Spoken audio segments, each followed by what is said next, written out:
Hello everyone and welcome to this webinar. I'm Francis Healy from GlobalNet 21 and this is one of the many webinars we do. And today we're going to look at something really, some people might think unusual. We look at Africa and we're going to look at Uganda today and we see that there are lots and lots of different religions. People feel very strongly about them and often that is a result or the cause of conflict that happens. It's not the only cause, and I don't want to suggest that it is, but it can be.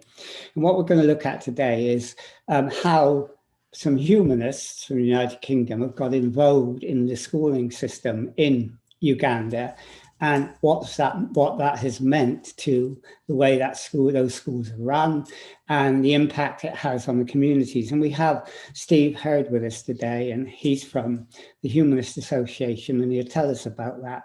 So Steve, welcome to this webinar today. Can you first very, very briefly tell us something about your background and how you're involved in the humanist tradition? My background is as a school teacher. I started my teaching career in Uganda already as a humanist. I became a humanist at university.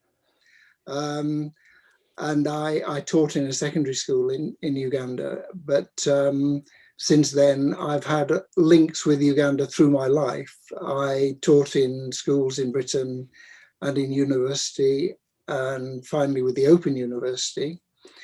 And had a project in the 2007, 2008 in Uganda, training teachers.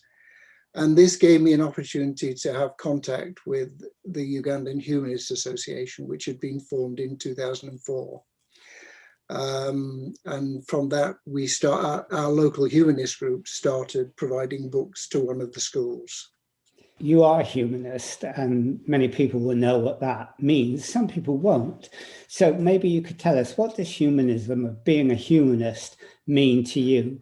Right. My sect of humanism believes that humanists work on the principle that we have probably one life and we want to make the best of it and create a good society. I go around and talk to humanist groups who, in my view, often speak too much about God. And I suggest to many of them they should have a swear box, and every time anybody mentions God, they should put money in and send it to us to help the schools in Uganda. Humanism is about making the world better. Okay. But some people look at humanism as an alternative to religion. Is it, or is it something that religion can be incorporated into? Right. In Uganda, we talk in terms of positive humanism. And positive humanism is a set of values, liberal values, where we respect science, we respect, we're rational, approach problems rationally. Whether you believe the universe began with a finger of God or with the Big Bang doesn't really matter to me or to many of the people in Uganda. They're not interested in the issue of God. They're interested in the issue of goodness. So when Uganda is a very religious society and the schools are full, 80% of the children will be Christian, 20% will be Muslim, and the same for the teachers, but they all accept the humanist values. Okay, so you've taken the humanist values to Uganda. How did that come about? Because it seems really quite strange. No, they were already there. The humanist values were already there.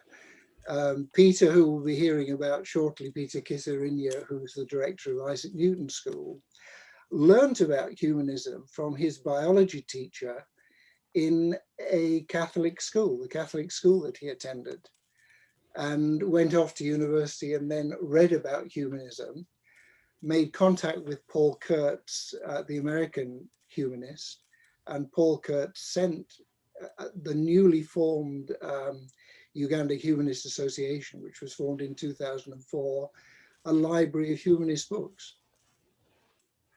Okay, so you set this up with your colleague Peter, which I guess was really important.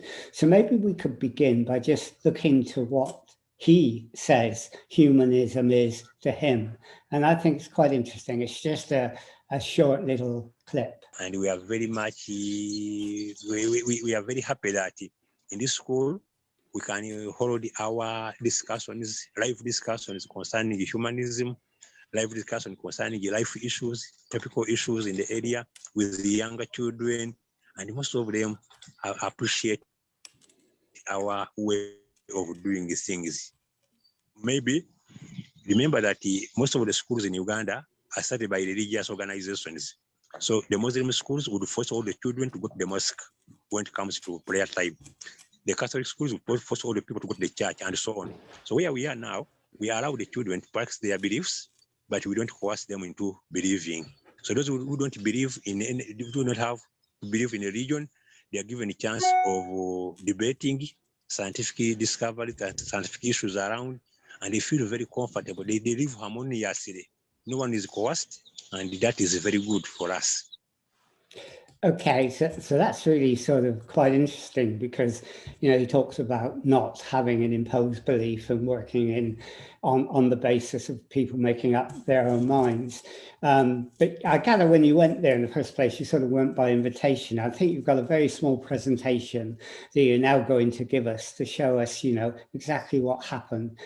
Okay, so this is Peter Kisirinya, who's the director of Isaac Newton School. So Peter came across humanism from his biology teacher. He was the first child in his district to get to university. And he went at university with two friends. They founded the Uganda Humanist Association. And in their very first year, they wrote to IHEU, International Humanist and Ethical Union, and invited them to hold their international conference in Kampala, which they did. At that meeting, they decided that they wanted to focus on setting up schools in impoverished areas.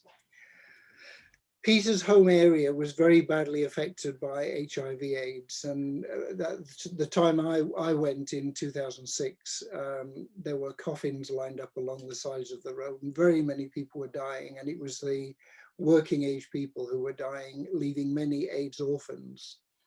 The area was poor anyway through crop disease, and people were struggling to educate their children. There was a very high girl dropout rate from school at the time and low girl participation. And Peter's local schools happened to be pretty poor. I met Peter and he invited me to open the school after it had been going for 1 year. Peter raised the initial funds himself. He saved money in his first year as a teacher on leaving university. His mother had 4 bags of coffee beans, which she sold in order to enable Peter to buy roofing materials for the school. And then some local people made bricks and gave him bricks. And since then, he's had funding from one particular humanist in the northeast of England who helped him build a classroom and a science lab. And since 2008, our charity, Uganda Humanist Schools Trust, has been the main funder. I have a great interest in books, and my research at the Open University was on the impact of books on learning. So we started by putting books into the school. We have a reading for pleasure program with a competition each year. Peter wanted a heavy focus on science because his university degree was in chemistry and physics. So we spent a lot on science materials. So they're at Isaac Newton, they're learning science by doing science. The 2 pictures here, it's very nice to see a boy and a girl working together on a science experiment. It's even nicer to see a Muslim and a Christian girl working together on a science experiment. So the schools are multi-religious. There are very few atheists in Uganda. We've helped the school with learning materials, with food for the children can't study well if they're not well fed. We've helped them with art materials. We've taken out Stoke City football strip to make the football team look a bit smarter. We set up science labs. And we never thought we'd be doing this, but we got into providing water, toilets, improving food, kitchens, power, dormitories, and scholarships for needy children. Running a school is quite complex. This is a Google Earth view of the school, and you can see it's pretty extensive now, but it's in the middle of a rural area. This is one of the main villages, and you can see it's a few scattered settlements. This is the second main village where children come from, and it's a few scattered settlements. The nearest water for the school is down the hill. There's a valley here about 1 kilometre away. And we've recently brought in mains water and power to the school. The school has been very anxious to support girls' education. I said earlier what the problems were. So we provide each year sanitary pads for all the girls. These are reusable sanitary pads, and they've transformed girls' attendance at school. Improved toilet hygiene. They couldn't wash their hands when they'd been to the toilet before. We provided boarding facilities so the girls have somewhere safe to live, and scholarships. And the school has been very proactive when girls leave, when girls are withdrawn from school. So this girl, Lydia, was the best girl in science at O-level. And suddenly her mother withdrew her from school because she needed help at home. And Peter and I actually went to the mother to try and persuade her to bring the girl back. The mother wouldn't, so we then went to the mother's brother, who persuaded the mother to bring the girl back. And she came back in the end and had the best O-level results in the year, and is now doing A-level. Huge achievements in this school. We never thought, and Peter didn't think at the time, what a huge impact it would have. We started off with a school of 40 children. There are now, pre-COVID anyway, 600 students, 400 in boarding. The school standards of education have risen. So at O-level, it was 143rd out of over 4,000 schools in O-level grades. Very high science grades, so high that this year the exam board questioned the science exam results and suggested there'd been cheating, and they insisted that the boys and girls come to the exam board for an oral exam, and they knew their science, and so they upheld the grades. There's a very good employment record. 25% of the teachers in the school are now former students. The school has had a big impact on the community, bringing jobs, lots of jobs to the local area. So it's really been quite amazing. And humanism is growing in Uganda. We support Isaac Newton School. We support another secondary school, 2 more primary schools in the west of Uganda, which have been hit by religious cult violence. In one case, in the village of Kanungu, 780 men and women and children were killed when a church was burnt down with them inside. Another school lost 100 fathers in fighting, and there's 2 other schools that we're hoping to help there. So there's a growing interest in humanism, and not to exaggerate its size, but people are beginning in rural areas to question religion. Okay, well thanks. That's very interesting, because it gives some interesting background. But, from what you're saying, I think that, it's important, isn't it, when whatever you do, that whatever you do is Ugandan led. I mean, Peter is crucial, isn't it? You're the facilitator, you help with the funding, but in no way do you dictate. You're not there to take Western values, are you? You're there to help them do what they want to do. We're trying desperately, we've been trying all the time desperately to do that. And I'll give you an example. In the early days, I went into the school, one of the schools, and said, look, you must regard us as partners. You know, we want to help you to create a good school. What, if we could get some money, what would you like next? What would be your next project? And in this particular school, they said, we need a science lab. And I said, but you have no toilets. And they said, but we didn't think you would give us money for toilets. And I said, we must be open to each other. And we want to know what is really needed in the school. We need to get beyond this game of you guessing what we will give you money for. But so we've tried to work towards a dialogue, but it is hard because we're the ones with the money. And it doesn't matter how many times you say, we want to do what is right. You know, we're in a position of power. It's a power relationship. And yeah, I think we've been going 13 years now.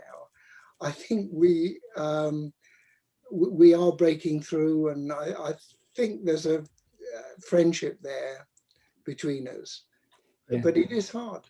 Yeah, I can imagine. I can imagine it's hard. I mean, when you come with the money, you always looked upon as the person who has the power in their hands. But I mean, you know, listening to Peter, he has very strong views. He's not a person who's going to be told what to do. And maybe we should look at the next short video we did of him, where he talks about starting up the school and what he expected of the school and what would happen there. Because that's first, Peter has always had a clear vision of what he wanted to achieve, and we've been able to help him to do that. Okay, well, let's look at the video as well then, and see what he has to say about you know, setting up the school in the region of Uganda where he is. So we are very grateful, and we hope these schools, the humanist schools, could make a very great start for humanism in Africa, because we have many younger people who are ambitious to know, who want to discover, who want to ask questions, who are skeptical. So when we have them in our schools and we give them that environment of free discussion, free inquiry, that is very good for the humanism to prosper in Africa. Secondly, our teaching is changing from being teacher-centered teaching to become student-centered teaching. Our aim is to have enough computers in the school connected to internet so that students can find for themselves. Because even us, when we were in high school, we never had internet, but we managed to get information concerning humanism through textbooks. But now that we can have the internet at school, once students have the free internet at school, then they can find out anything that is concerning life in the world and be able to connect with other humanists. So, and I think that is all I have to say.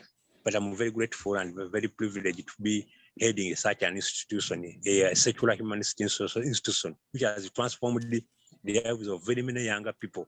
Even up when I'm saying now, what I'm saying now, as now I'm standing here, the children who are coming from very poor backgrounds, who could not even dream of having an education, they are in a science laboratory, doing practical exams, hoping to become very important people after here. That's quite interesting, because he's talking about education based upon evidence, of having the resources and textbooks, and especially the internet, so that students can search the world. They can find their own evidence. They can find out what has happened. They don't have preconceived ideas, you know, imposed upon them. Was that important for you as a humanist to see that happening? It was very important to me as an educationist. When we went to the school, and I said, one aspect of unconditional support is that we will give you books. And the teachers would say, why are you bothering to give us books? We have far more important things that we need than books. We can tell them what they need to know. And I said, but they may want to find alternative views to what you're telling them. We're going to give you books anyway. And what actually happened was that we gave them the books, and we've had a policy of flooding the books with the schools with books. And the performance in exams has improved year by year. And if you go to the same teachers now and say, do you want books? They will admit that the books have transformed the schools. And the children are independent learners. I could tell you a little anecdote, actually, which you might find interesting. Two boys gained very good A-level results about 6 years ago. They got A's and B's. And I said to them, how did you do that? Because really the school is not very good at present. And the teachers are not particularly well qualified, and you haven't got many resources. And these two boys said, we worked together. After every lesson, we compared notes. We went to the textbooks, we made extra notes. We went to the intranet, we made extra notes. We looked at the exam papers, we checked how to do better. They got grade A's and B's. They went to university, they got first-class honours degrees in nutrition and dietetics. They then went on together, the two friends, to Makerere University, where they did master's degrees in nutrition. One of them this year has become a nutritionist with an NGO working in refugee camps in northern Uganda. And the other one has gone off to Australia to study for a PhD. Okay, that sounds quite an impressive, example of what you're doing there. But when you went there, you went to help with the development of schools, and it must have come as a culture shock to you that what you were doing was more than that. You were actually helping the local community. You had to deal with sanitation and water. You were helping the community and enterprise development, and you had a farmers market and things like that. So did you find yourself on a steep learning curve that you weren't just involved in schools, you were involved in the whole community? I'm going to say no, actually, because my training, I'm an economist, and my training started in Uganda at the university, where I started my master's in development economics there in 1970, 71. And I've taught development economics since then. So I'm well aware of multiplier effects from projects. I have to say, though, none of us realized just what a huge impact, economic and social impact, the schools would have on the community. And it's like in Britain, universities are major drivers of growth in towns. And take a very poor rural area and put an enterprise into it with where 70 people are employed, receiving an income. It has a huge impact on local markets and the demand for local foodstuffs and so on. So it has been quite remarkable. 3 years ago, Peter and I sat down over a beer and I said to Peter, what impact do you think you've had over these years? And we both sat down with a piece of paper and wrote down, we've given jobs for boda riders, motorcycle taxis. We've given jobs for builders. We've actually brought in, led to a lot of marriages, actually, builders coming into the area, marrying local girls.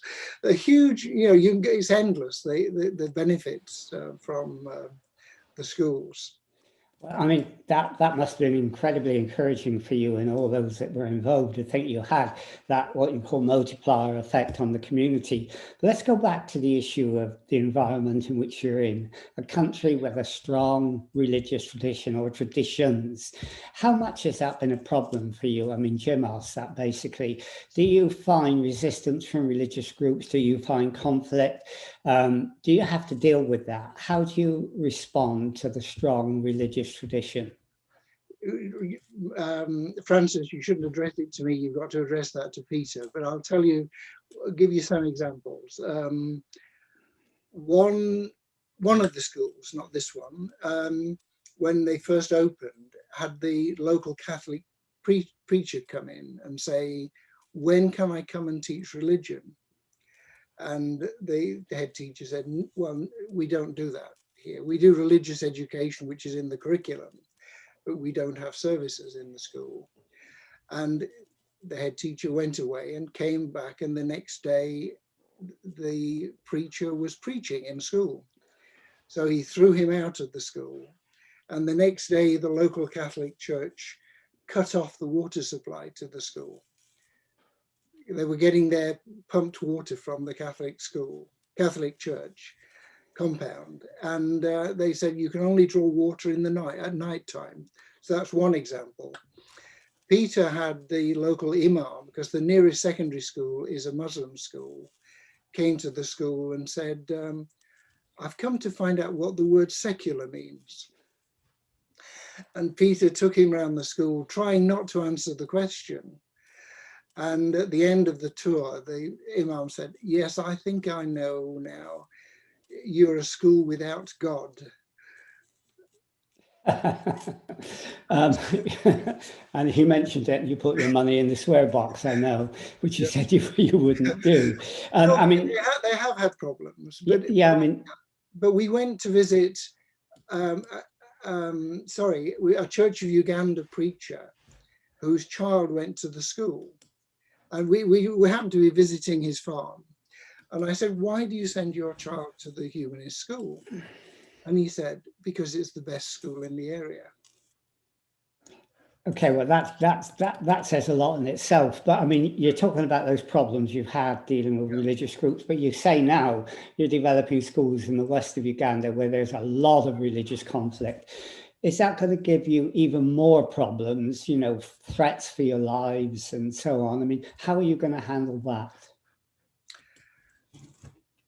We have been a little bit worried. When we first went to Katumba School, we knew there had been an insurrection 3 or 4 years before, but we didn't realize it was in the area of the school. And so we'd heard that the school were taking in orphans from fighting in the Eastern Congo.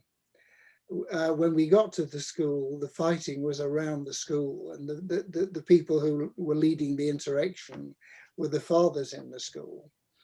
And it left 100 fathers were shot by the army. And it's a long-standing effort on the part of the people of the Rwenzori region to break away from Uganda, actually. When you're there, it seems fairly safe, but we are concerned that things could arise while we're there. Yeah, that could be difficult. But what about the kids in the school? You say, you know, Uganda's a very religious place, and the kids you have are religious. I mean, they're brought up in a Christian Muslim tradition. And you show that lovely picture of the Muslim girl and the boy, Christian boy, I think it was, learning together. I mean, how do they react to it? I mean, do their parents complain that they're not getting their own faith taught? Do the kids wonder why they're not?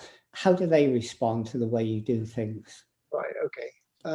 I think in one of the clips on the YouTube, Peter does say that he feels it's a very harmonious community. The students and the teachers get on very well together. Things changed when the schools became boarding schools, because once there was boarding in the schools, the school is the home for the child as well as the place where they're educated.